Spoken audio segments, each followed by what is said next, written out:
버스 맨 뒷자리에서 누군가 저를 보고 있었습니다. 창밖에 눈이 내리고 있었고 저는 갈 곳이 없었어요. 가방 하나 들고 아들 집에서 나온 지 2시간이 됐을 때였습니다. 그냥 아무 버스나 탔어요. 어디로 가는지도 몰랐습니다. 그때 옆에 누가 앉았습니다. 하얀 머리를 한 노인이었어요. 그 노인이 저한테 말을 걸었습니다. 그리고 그 말 한마디가 제 인생을 뒤흔들었어요. 오늘 끝까지 들으시면 제가 왜 그 노인을 평생 잊지 못하는지 아시게 될 겁니다. 그리고 아마 마지막에는 저처럼 숨이 탁 막히실 거예요. 지금부터 있는 그대로 이야기하겠습니다. 저는 올해 68세입니다. 이름은 윤봉길이에요. 웃기는 이름이죠. 태어날 때부터 그 이름 때문에 고생이 많았습니다. 평생을 평범하게 살았어요. 젊을 때는 인쇄 공장에서 일했습니다. 25세 아내를 만나서 결혼했고 아들 하나를 낳았어요. 돈이 넉넉하지는 않았지만 괜찮았습니다. 아내랑 저랑 아들이랑 셋이 살면 그걸로 충분하다고 생각했어요. 아내가 세상을 떠난 건 5년 전 봄이었습니다. 췌장암이었어요. 진단을 받고 6달 만에 갔습니다. 너무 빨랐어요. 제가 뭘 준비할 시간도 없었습니다. 병원에서 집으로 돌아왔을 때 아내 슬리퍼가 현관에 그대로 있었어요. 저는 그걸 보고 주저앉아서 한참을 울었습니다. 그 뒤로 아들네 집에서 같이 살기 시작했어요. 아들이 그러자고 했습니다. 아버지 혼자 있으면 안 되니까 같이 살자고요. 처음엔 괜찮았어요. 며느리도 처음엔 싫은 소리 안 했습니다. 손주도 생겼고 저는 애를 봐주면서 지냈어요. 나름대로 제 역할이 있다는 게 좋았습니다. 그런데 시간이 지나면서 달라졌어요. 제가 뭘 먹으면 냄새 난다고 창문을 열었고 제가 텔레비전을 보면 소리가 크다고 했습니다. 제가 손주를 데리고 나가면 뭔가 마음에 안 들었는지 돌아와서 한 소리씩 했어요. 뭘 먹였냐? 어디 갔다 왔냐? 옷은 왜 그걸 입혔냐? 아들은 그냥 다 들었습니다. 제 편을 들어준 적이 한 번도 없었어요. 저는 그게 제일 힘들었습니다. 며느리가 그러는 건 이해할 수 있어요. 원래 남이니까요. 그런데 아들이 그냥 보고만 있는 게, 말 한마디 못 해주는 게, 그게 더 섭섭했습니다. 그렇게 2년이 지났어요. 그리고 그날 아침이 왔습니다. 아들이 저한테 말하고 싶은 게 있다고 했어요. 밥을 먹다가 말을 꺼냈습니다. 아버지, 요즘 집이 좀 좁게 느껴지지 않으세요? 저는 밥을 먹다가 숟가락을 내려놨습니다. 아들이 계속 말했어요. 저희가 요즘 좀 힘들어서요. 아버지도 좀 더 자유롭게 사시는 게 좋을 것 같기도 하고. 며느리는 옆에 앉아서 아무 말도 안 했습니다. 식탁 위만 보고 있었어요. 저는 아들한테 물었습니다. 나가라는 말이야. 아들이 대답을 못했어요. 그 침묵이 대답이었습니다. 저는 방으로 들어갔습니다. 가방을 꺼내서 옷 몇 벌이랑 세면도구를 넣었어요. 통장이랑 신분증도 챙겼습니다. 다른 건 생각이 안 났어요. 손이 떨렸거든요. 나오려는데 아들이 현관에 서 있었습니다. 아버지, 미안해요. 저는 그냥 지나쳤어요. 미안하다는 말이 뭔 소용인가 싶었습니다. 엘리베이터를 탔어요. 문이 닫히는데 다리에 힘이 빠졌습니다. 1층에 내려서 아파트 단지를 걸어 나오는데 눈이 내리고 있었어요. 겨울이었습니다. 2022년 12월이었어요. 저는 2시간을 걸었습니다. 어디로 가는지도 몰랐어요. 갈 곳이 없었습니다. 친구들한테 연락하기는 자존심이 상했어요. 아들한테 쫓겨났다는 걸 알리고 싶지 않았습니다. 결국 버스 정류장 앞에 섰어요. 뭐든 타자 싶었습니다. 버스 번호도 확인 안 하고 그냥 올라탔어요. 창가 자리에 앉았습니다. 버스가 출발했어요. 창밖으로 눈이 내리는 게 보였습니다. 서울 시내가 지나갔어요. 사람들이 우산을 쓰고 걷고 있었고 가게에 불이 켜져 있었습니다. 다들 갈 곳이 있는 것 같았어요. 저만 빼고요. 눈물이 났습니다. 참으려 했는데 안 됐어요. 평생을 일했습니다. 공장에서 30년을 일했고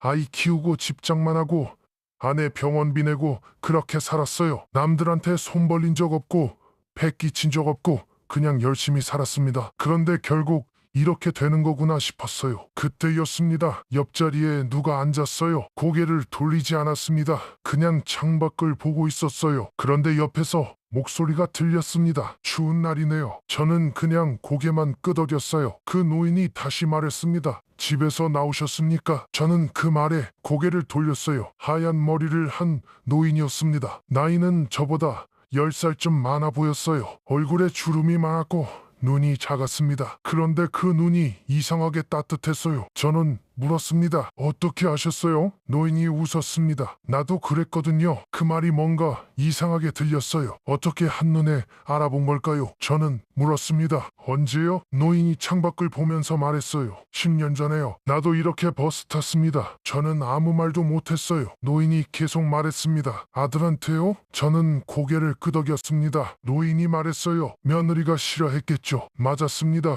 어떻게 이렇게 다 아는 건지 몰랐어요. 버스가 계속 달렸어요. 우리는 한동안 말없이 앉아 있었습니다. 노인이 창밖을 보고 저도 창밖을 봤어요. 눈이 계속 내렸습니다. 버스가 종점에 가까워질 때쯤 노인이 말했습니다. 밥은 드셨습니까? 저는 생각해보니 아침도 제대로 못 먹었어요. 고개를 저었습니다. 노인이 일어서면서 말했습니다. 그럼 같이 가죠? 저는 왜인지 모르겠는데 그냥 따라갔어요. 갈 곳이 없기도 했고 그 노인이 이상하게 믿음직스러웠습니다. 버스에서 내려서 골목으로 들어갔어요. 작은 국밥집이 있었습니다. 허름한 곳이었는데 안에 손님이 많았어요. 노인은 익숙한 듯 구석자리에 앉았습니다. 아주머니가 와서 주문을 받았어요. 노인이 말했습니다. 순댓국 2개요. 저는 지갑을 꺼내려 했어요. 노인이 손을 저었습니다. 내가 살 거예요. 순댓국이 나왔습니다. 저는 한동안 그냥 보기만 했어요. 아침부터 아무것도 못 먹었는데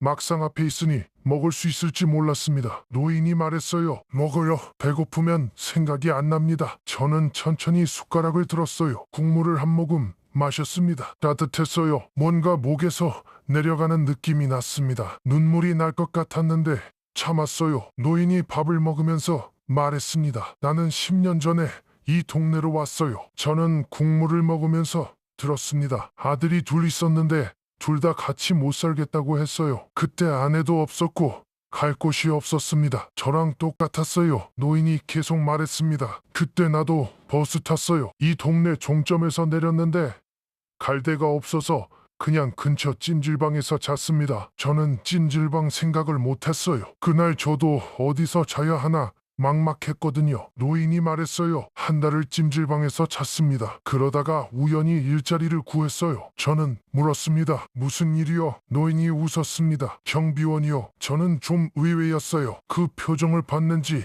노인이 말했습니다. 자존심 상하죠? 나도 그랬어요. 평생 다른 일만 하다가 경비원이라니 싶었습니다. 그런데요, 저는 물었어요. 노인이 말했습니다. 거기서 사람을 만났어요. 국밥을 다 먹고 나왔어요. 밖에 눈이 그쳐 있었습니다. 노인이 골목을 걷기 시작했어요. 저는 따라갔습니다. 걷다 보니 작은 건물 앞에 섰어요. 1층에 공장이 있었습니다. 플라스틱 부품을 만드는 곳 같았어요. 노인이 말했습니다. 여기 들어가 봅시다. 저는 영문도 모르고 따라 들어갔어요. 노인이 직원한테 인사를 했습니다. 직원들이 반갑게 맞아줬어요. 저는 이상하다 싶었습니다. 직원들이 이 노인을 너무 편하게 대하는 거예요. 그때 노인이 저한테 말했습니다. 여기서 일해볼 생각 있습니까? 저는 어이가 없었어요. 제가 왜요? 노인이 웃었습니다. 나도 여기서 시작했어요. 10년 전에. 저는 물었습니다. 지금은요? 노인이 잠깐 말을 멈췄어요. 지금은 내가 사장입니다. 저는 그 말에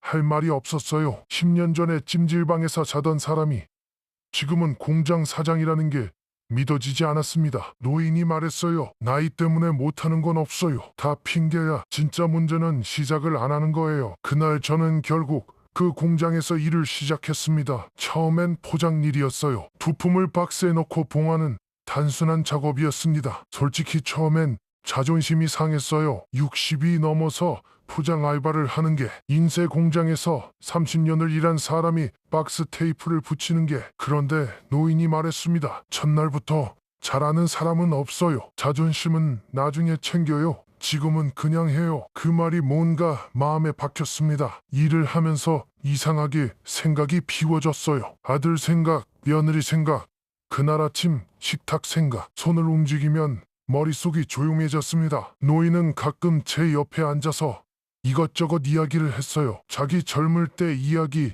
공장 돌아가는 이야기, 동네 이야기. 어느 날은 이런 말을 했어요. 인생이 60부터 시작이야. 저는 웃었습니다. 그게 무슨 소리냐고요. 노인이 말했어요. 60 전에는 다 남을 위해 사는 거야. 가족, 직장, 남 눈치. 진짜 내 인생은 그 다음부터야. 그 말이 처음엔 이해가 안 됐어요. 그런데 시간이 지나면서 조금씩 무슨 뜻인지 알 것 같았습니다. 일한 지 석 달이 지났을 때였어요. 노인이 저를 사무실로 불렀습니다. 저는 무슨 일인가 싶었어요. 뭔가 제가 실수를 한 건지. 사무실에 들어가니 노인이 앉아 있었습니다. 차를 한 잔 따라줬어요. 봉길 씨, 인쇄일을 하셨다고 했죠? 저는 고개를 끄덕였습니다. 노인이 말했어요. 우리 공장에서 인쇄라벨 붙이는 작업이 있는데 자꾸 불량이 나요. 한번 봐주겠어요? 저는 그 작업실로 갔습니다. 기계가 있었고 라벨을 찍어서 부착하는 과정이었어요. 제가 보니까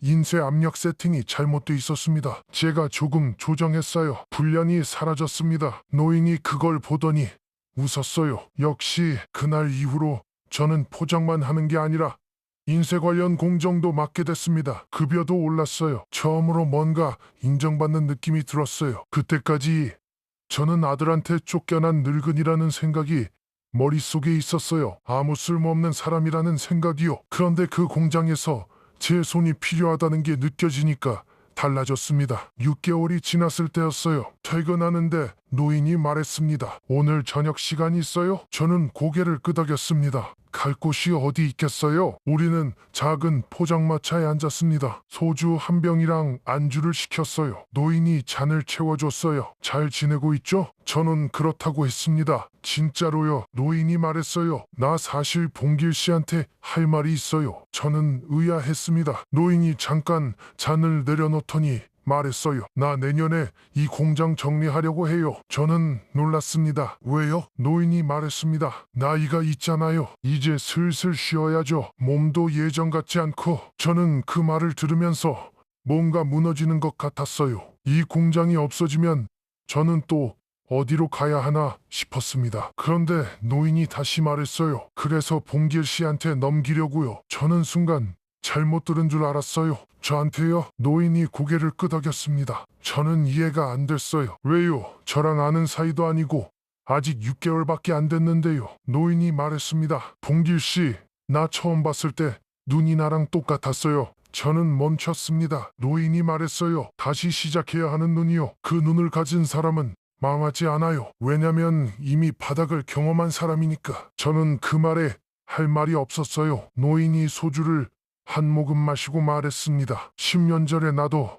누가 이렇게 해줬어요. 그래서 나도 그러는 거예요. 저는 물었어요. 누가요? 노인이 웃었습니다. 버스에서 만난 사람이요. 저는 그날 밤 잠을 못 잤습니다. 노인이 한 말이 계속 머릿속에서 맴돌았어요. 10년 전 버스에서 누가 해줬다고요. 그 사람도 이렇게 했다는 거잖아요. 그 사람도 누군가한테 받은 걸 노인한테 건넸고 노인이 저한테 건네는 거잖아요. 그게 무슨 뜻인지 생각했어요. 바닥을 경험한 사람이 바닥을 경험한 사람을 알아보는 거구나. 그래서 버스에서 처음 본 저를 알아봤던 거구나. 저는 그 생각을 하면서 이상하게 눈물이 났습니다. 억울해서 우는 눈물이 아니었어요. 뭔가 오랫동안 뭉쳐있던 게 풀리는 것 같은 눈물이었습니다. 1년이 지났을 때 저는 그 공장을 맡았습니다. 처음엔 겁이 났어요. 직원이 7명이었는데 제가 이 사람들 책임을 진다는 게 무거웠습니다. 노인은 한 달 동안 옆에서 도와줬어요. 거래처 연락하는 법,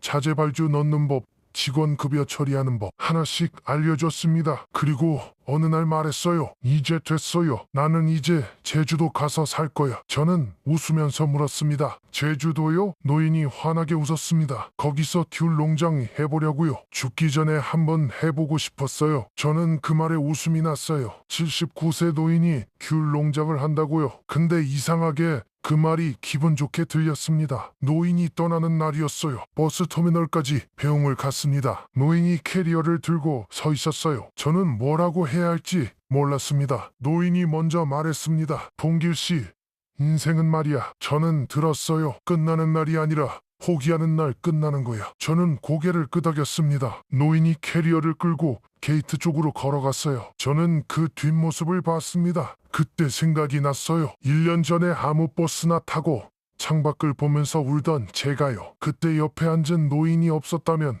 저는 어떻게 됐을까요? 생각하기가 싫었습니다. 지금 저는 그 공장을 운영하고 있습니다. 직원이 12명이 됐어요. 처음보다 2배가 됐습니다. 제 인쇄 기술을 살려서 납품처도 늘렸어요. 처음에 3곳이었는데 지금은 11곳입니다. 작은 공장이지만 꾸준히 일이 들어오고 있어요. 아들한테서는 가끔 연락이 옵니다. 처음엔 받지 않았어요. 아버지, 잘 지내시냐는 문자가 와도 그냥 읽고 말았습니다. 그런데 어느 날 아들이 찾아왔어요. 공장 앞에 서 있었습니다. 혼자였어요. 며느리 없이요. 아버지, 제가 잘못했어요. 저는 한동안 말을 못했습니다. 아들이 계속 말했어요. 아버지가 힘드셨는데 제가 모른 척했어요. 그게 제일 잘못됐어요. 저는 아들을 보면서 생각했습니다. 이 사람도 쉽지 않았겠구나. 아버지 편을 들면 아내가 힘들고 아내 말을 들으면 아버지가 힘들고 사이에 끼어서 어떻게 해야 할지 몰랐겠구나. 그렇다고 아들이 한 게 옳은 건 아니에요. 그날 아침 식탁에서 가방을 들고 나오던 제 심정을 아들은 모를 거예요. 아마 평생 모를 수도 있어요. 그런데 그렇다고 제가 그걸 안고 살 필요도 없겠다 싶었습니다. 저는 아들한테 말했습니다. 들어와라. 커피 한 잔 줄게. 아들이 눈물을 글썽였어요. 저는 그걸 보면서 뒤를 돌아서 공장으로 들어갔습니다. 다 용서한 건 아니에요. 아직도 가끔 그날이 생각납니다. 그런데 그 사람도 제 아들이에요. 그 사실은 변하지 않아요. 어느 날 퇴근하고 버스를 탔습니다. 오래된 버스였어요. 창가에 앉아서 밖을 봤습니다. 눈이 내리고 있었어요. 그때 옆자리에 남자 한 명이 앉았습니다. 50대쯤 돼 보였어요. 가방을 무릎에 올려놓고 창밖을 보고 있었는데 눈가가 빨갰습니다. 저는 잠깐 그 사람을 봤어요. 그러다가 말을 걸었습니다. 추운 날이네요. 그 남자가 고개를 돌렸어요. 저는 말했습니다. 집에서 나오셨습니까? 그 남자의 눈이 흔들렸습니다. 저는 그 눈을 봤어요. 1년 전 제 눈이었습니다. 그리고 노인이 저를 봤을 때 봤다던 그 눈이었습니다. 다시 시작해야 하는 눈. 저는 조용히 말했습니다. 나도 똑같았어요. 에필로그. 그날 그 남자와 국밥집에 갔습니다. 이야기를 들었어요. 회사에서 잘렸다고 했습니다. 20년 다녔는데 구조조정으로 나왔다고요. 집에 가서 아내한테 말했더니 한숨을 쉬더라고 했어요. 아이들은 아직 학교 다니고 있고요. 저는 국물을 한 모금 마시면서 말했습니다. 밥은 드셨어요? 그 남자가 고개를 저었습니다. 저는 순댓국을 시켰어요. 2그릇이요. 밥을 먹으면서 저는 노인이 저한테 해준 말들을 생각했습니다. 나이 때문에 못하는 건 없어. 자존심은 나중에 챙겨. 인생은 포기하는 날 끝나는 거야. 그 남자한테 제 이야기를 했습니다. 아들한테 나온 것부터 버스 탄 것부터 노인 만난 것부터 지금 공장 하는 것까지 그 남자가 들으면서 눈물을 닦았어요. 저는 말했습니다. 우리 공장에 사람이 필요한데 한번 와볼 생각 있어요? 그 남자가 저를 봤어요. 저는 말했습니다. 나도 누가 그렇게 해줬거든요. 그 남자는 지금 우리 공장에서 일하고 있습니다. 인쇄 작업이 아니라 총무를 맡고 있어요. 꼼꼼하고 일처리가 빨라요. 가끔 그 남자가 저한테 말합니다. 사장님 아니었으면 어떻게 됐을지 모르겠어요. 저는 그 말을 들으면서 1년 전 노인한테 제가 했던 말을 떠올립니다. 그리고 노인이 저한테 했던 말도요. 10년 전에 나도 누가 이렇게 해줬어요. 그 버스에서 노인한테 손 내밀어준 사람이 누군지 저는 모릅니다. 그 사람도 누군가한테 받은 걸 노인한테 건넸을 거예요. 노인은 저한테 건넸고 저는 그 남자한테 건넸습니다. 이게 언제부터 시작된 건지 모르겠어요. 그리고 어디서 끝날지도 모르겠습니다. 다만 이건 압니다. 눈 내리는 날 버스 안에서 혼자 울고 있는 사람이 있으면 저는 옆에 앉을 겁니다. 그리고 말을 걸 거예요. 추운 날이네요. 혹시 모르니까요. 그 말 한마디가 그 사람 인생을 다시 시작하게 할 수도 있으니까요. 저한테 그랬던 것처럼 버스에서 만난 노인 때문에